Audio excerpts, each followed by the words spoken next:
नमस्कार दोस्तों, हमारी आज की कहानी है विक्रम बेताल की कहानी अपराध। कुसुमपुर नगर में एक राजा राज्य करता था। उसके नगर में एक ब्राह्मण था जिसके 4 बेटे थे। लड़कों के सायने होने पर ब्राह्मण मर गया और ब्राह्मणी उसके साथ सती हो गई। उनके रिश्तेदारों ने उनका धन छीन लिया। वे चारों भाई नाना के यहाँ चले गए, लेकिन कुछ दिन बाद वहाँ भी उनके साथ बुरा व्यवहार होने लगा। तब सबने मिलकर सोचा कि कोई विधा सीखनी चाहिए।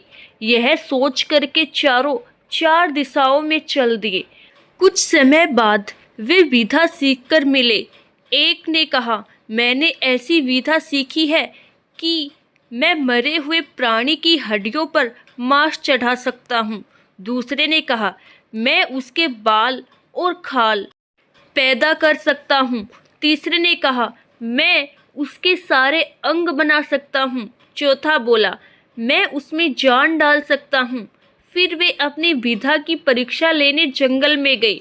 वहाँ उन्हें एक मरे शेर की हड्डियाँ मिली। उन्होंने उसे बिना पहचाने ही उठा लिया।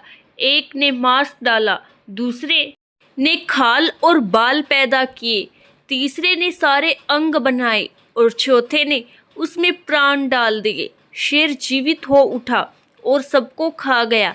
यह कथा सुनाकर बेताल बोला, हे राजा, बताओ कि उन चारों में शेर बनाने का अपराध किसने किया? राजा ने कहा, जिसने प्राण डाले उसने, क्योंकि बाकी 3 को यह पता ही नहीं था कि वे शेर बना रहे हैं, इसीलिए उनका कोई दोष नहीं है। यह सुनकर बेताल फिर पेड़ पर जा लटका।